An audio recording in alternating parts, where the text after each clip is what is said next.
नमस्कार दोस्तों, आपका फिर से एक बार बहुत बहुत स्वागत around the world with me के इस एपिसोड में। आज हम आपको लेकर के चलेंगे extreme north of the globe. ये स्टॉकहोम डेस्टिनेशन है स्वीडन में।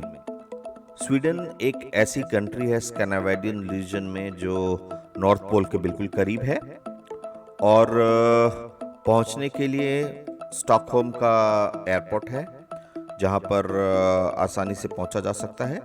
ट्रेन स्टेशंस भी अवेलेबल हैं। तो मैं बता रहा था नॉर्थ पोल के ये इतने करीब है कि लगभग 4,500 से 5,000 किलोमीटर दूर स्वीडन से नॉर्थ पोल है, इसलिए यहाँ ठंड का प्रकोप रहता है।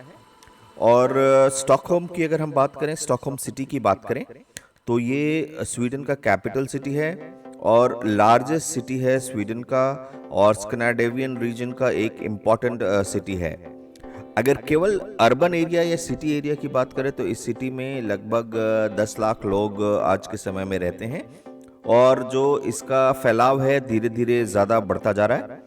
और ये इसके अंदर लेक मैलारेन है और ये बिल्कुल ही बाल्टिक सी के पास है, बाल्टिक सी के साथ लगा हुआ है और लेक मैलारेन का जो पानी है वो बाल्टिक सी में जाता है। देखने के लिए जो इम्पोर्टेंट चीज़ें हैं वो यहाँ का टाउन हॉल है, बहुत ही इम्पोर्टेंट है। गुमला स्टैंड है, रॉयल पैलेस है। आइए कुछ चीज़ों को हम यहाँ पर देखते हैं, कुछ इंपॉर्टेंट चीज़ों के बारे में इंफॉर्मेशन या जानकारी लेते हैं। स्टॉकहोम का ये जो जगह है इसको टाउन हॉल कहते हैं। ये एक टाउन हॉल है या सिटी हॉल के नाम से इसको जाना जाता है। इसके अंदर बहुत सारे ऑफिसेज हैं जो सिटी एडमिनिस्ट्रेशन के ऑफिसेज हैं, कॉन्फ्रेंस रूम है और कोई इवेंट अगर हो तो उसको सेलिब्रेट करने के लिए यहाँ पे जगह है। और नोबेल प्राइज़ का जो डिस्ट्रीब्यूशन है यहाँ के बैंकेट हॉल में ही किया जाता था और आज भी यहाँ सेरेमोनियल जो डिस्ट्रीब्यूशन नोबेल प्राइज़ का है यहीं पर किया जाता है। तो जब एक इसकी हिस्ट्री के बारे में अगर बात करें तो 1907 में जो सिटी का काउंसिल था उसने नया सिटी हॉल बनाने का एक डिसीजन लिया था और ये जो साइट था पहले एल्ड कावर्न के नाम से जाना जाता था।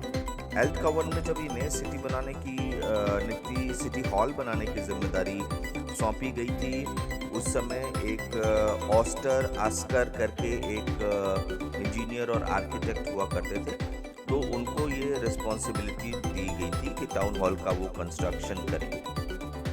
तो इसमें टावर प्लान में जो टावर देख रहे हैं उसको बाद में ऐड ऑन किया गया था और जो इसके अंदर ब्लू ग्लेस्ड टाइल्स बना करके हॉल भी बनाया गया जिस हॉल को ब्लू हॉल के नाम से जाना जाता है।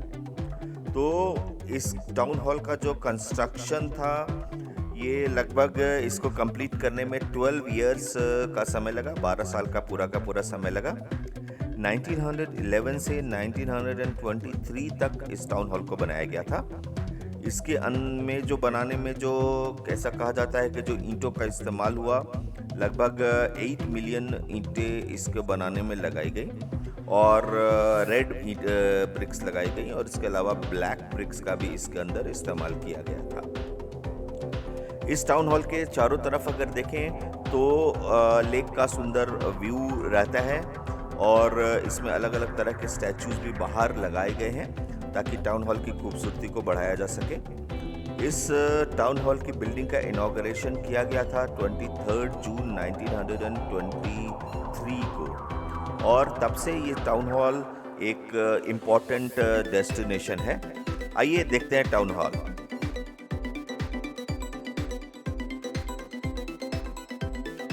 City hall Stockholm.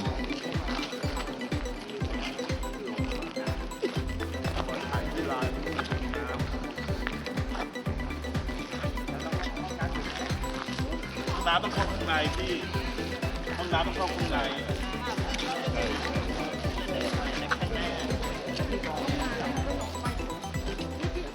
Thank you.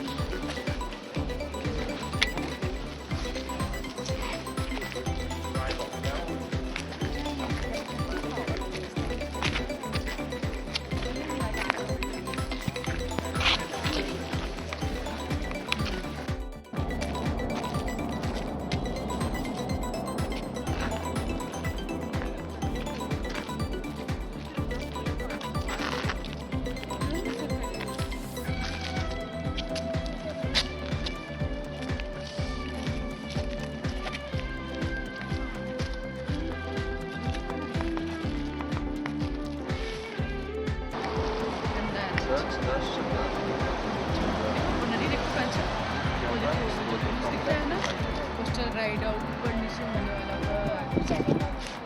यहाँ से नदी को ऐसा तो राइड तो मिल ही जाएगा।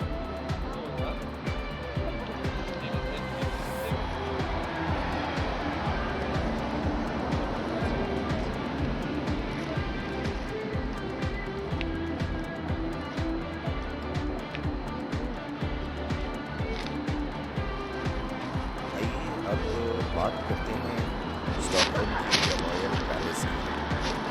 स्टॉकहोम में जो रॉयल पैलेस है वो जो स्वीडन का राज परिवार है उसका ऑफिशियल रेसिडेंस है और लोकेशन गुमला स्टैन में है। स्टॉकहोम के स्टॉकहोम जो कि स्वीडन का कैपिटल है, इसके गुमला स्टैन में ये है और रॉयल फैमिली का ये रेसिडेंस है और जो रॉयल कोर्ट है यानी कि जो राज दरबार है और वो भी यहीं लगा करता है और जो किंग हैं वो अपनी as a head of state हैं और वो अपनी ड्यूटीज़ को परफॉर्म इसी जगह से करते हैं। इसके बाद इस लोकेशन की बात करें, जैसा कि बता चुका हूँ कि गुमला स्टैन में है और ये 13th सेंचुरी के मिडिल से ही ये समय में यहाँ पर था। उस समय ट्री कोरोनर के नाम से एक किला था, वो किला बनाया गया था और इसको बाद में डिज़ाइन किया गया था रॉयल पैलेस के रूप में। निकोडेमस टेसीन जो थे, जूनियर निकोडेमस टेसीन, इन्होंने इसको बनाया था। तो जो जिस किला की मैं बात कर रहा था, कोरोनर कैसल, तो इसको एक बहुत बड़ी आग लगी थी यहाँ पर 7 मई 1697 को और इसके बाद एक वॉर भी हुआ था इसी के 2-3 साल बाद, मतलब ऑलमोस्ट 1700 एडी में। तो ये पूरा का पूरा जो किला था वो डिस्ट्रॉय हो गया था और इस किला के डिस्ट्रॉय होने के बाद इस जगह पर इस रॉयल पैलेस का निर्माण किया गया था। तो रॉयल पैलेस को 1709 में कंस्ट्रक्शन इसका रोक दिया गया था और 1727 में इस कंस्ट्रक्शन को दोबारा कंप्लीट शुरू किया गया था, जिसको बाद में 1728-29 के आसपास कंप्लीट किया गया था। तो 1754 से जो राज परिवार है वो कंटिन्यूअसली इसके अंदर रह रहा है इस रॉयल पैलेस में।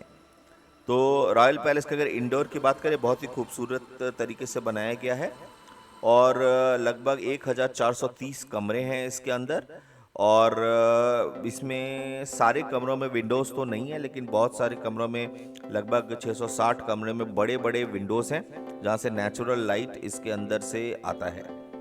तो ये जो किंग का ऑफिशियल रेसिडेंस है, इसको पब्लिक के लिए, कुछ रीजन पब्लिक को विजिट करने के लिए ओपन किया गया है। बाकी के रीजन्स ये पब्लिक के लिए अलाउड नहीं है आम पब्लिक में, क्योंकि रॉयल फैमिली का ये ऑफिशियल रेसिडेंस है। आइए देखते हैं इसे। Royal palace Stockholm.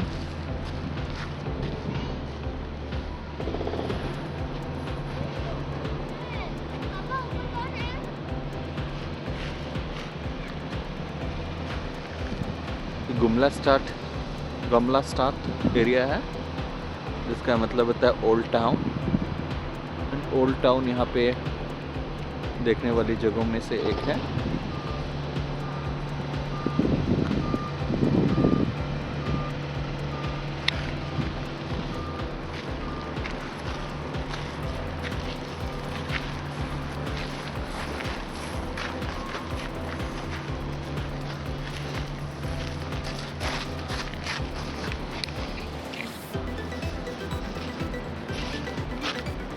जर्मनी का भी फ्लैग लगाया हुआ है, जर्मनी, यूके, इंडिया, पाकिस्तान।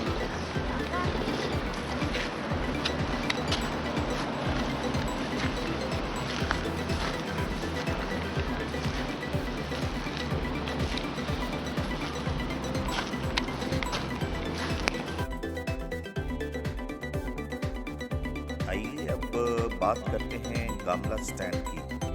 जो गमला गमला स्टैन है, ये ओल्ड टाउन का नाम है। और ओल्ड टाइम के ट्रेसेस जो है, ओल्ड टाउन के ट्रेसेस 13th सेंचुरी के आसपास से मिल सकते हैं। और पॉपुलेशन वाइज देखें तो टोटल ओल्ड टाउन की पॉपुलेशन है लगभग 3000 लोगों की है जो इस ओल्ड टाउन में रहते हैं। इस ओल्ड टाउन में बहुत पुरानी बिल्डिंग्स हैं जिसका निर्माण बहुत पहले ही 13, 14, 15 सेंचुरी के आसपास किया गया था। जो रास्ते हैं बहुत ज़्यादा चौड़े नहीं हैं और जो स्पेसिफिक आर्किटेक्चर यहाँ पर है उसको आर्काइक आर्किटेक्चर के नाम से जाना जाता है। और ये जो आर्काइक आर्किटेक्चर है ये नॉर्थ जर्मन आर्किटेक्चर से बहुत ज़्यादा इन्फ्लुएंस्ड है। तो इसके अंदर जो सबसे इम्पॉर्टेंट चीज़ जो देखने वाली है वो इसका स्क्वायर है या सिटी का बीच है, सिटी का सेंटर है जो गुमला स्टैन का सेंटर है। तो यहाँ पर पुराने जो मर्चेंट्स या जो पुराने जो व्यापारी हुआ करते थे उन सारे लोगों का यहाँ पर रेसिडेंस है और वो लोग अपने जो भी उनके प्रोड्यूस थे वो यहाँ पर लेकर आया करते थे और उसको यहाँ पर सेल किया जाता था। तो देखते हैं गुमला स्टैन के अंदर भी एक बार। गुमला स्टैन ओल्ड टाउन है इसका और ये ओल्ड टाउन में स्टॉकहोम।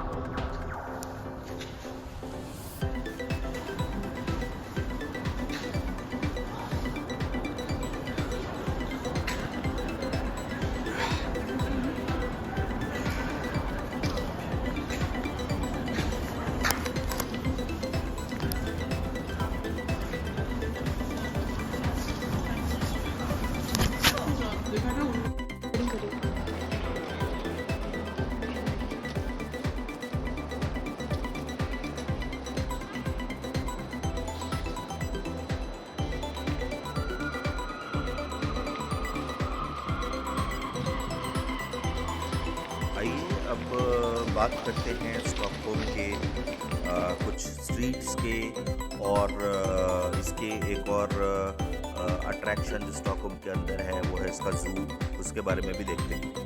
तो जो स्ट्रीट्स हैं ये बहुत बार जैसा कि रिपेयर किया जा चुका, बहुत सारे ब्रिजेस को वॉकवे से रिप्लेस किया गया है और पूरे स्वीडन हिस्ट्री में इसके चारों तरफ वॉल्स बनाए गए थे स्टॉकहोम के चारों तरफ। और वॉल्स बनाने का पुराने ज़माने में जो स्टैंडर्ड फेनोमेना होता था कि लंबी लंबी दीवारें बनाएं ताकि दूसरे लोगों के अटैक से सिटी को बचाया जा सके। तो इसके 3 स्पेसिफिक बड़े बड़े डिफेंसिव वॉल्स हैं जिसको मॉडिफाई किया गया था 13 से लेकर 16 सेंचुरी के बीच में। जो पहले बात कर चुका हूँ कि स्टॉकहोम का जो बड़ा आग, स्टॉकहोम ग्रेट स्टॉकहोम फायर के नाम से जिसको कहा जाता है, 1625 के आसपास इसने स्टॉकहोम के बहुत बुरी तरीके से बर्बाद कर दिया था स्टॉकहोम को। लेकिन फिर भी उसके बाद जो स्टॉकहोम का निर्माण हुआ है बहुत सारे सुंदर तरीके से निर्माण हुआ था। 1710 स्टॉकहोम के लिए एक और बुरी खबर थी कि प्लेग आ गया था और लगभग 20,000 लोगों को जो कि उस वक्त में 36% ऑफ द टोटल पॉपुलेशन था उसको वो डिस्ट्रॉय कर चुका था। एनीवे आज के समय में लोगों के अलावा एक ज़ू भी है स्टॉकहोम के आसपास, घूमने वाली दूसरी चीज़ें जैसे वासा म्यूजियम और बहुत सारी चीज़ें जो आसपास हैं। ज़ू में एनिमल्स का कलेक्शन है तो बहुत ज़्यादा वाइड रेंज का कलेक्शन नहीं है, फिर भी इस ज़ू में अच्छी चीज़ों को देखा जा सकता है, बहुत सारे एनिमल्स को देखा जा सकता है। नॉर्डिक्स होने के कारण बहुत ज़्यादा ठंड रहती है तो एक बार विज़िट अगर इस रीजन का बने तो स्टॉकहोम आना चाहिए। और मैं कहूँ तो अगर समय मिलता है तो नॉर्थ पोल का भी एक राउंड ज़रूर लगाना चाहिए। एंजॉय कीजिए, मिलते हैं अगले बार किसी और एपिसोड में, तब तक के लिए इजाज़त दीजिए, नमस्कार।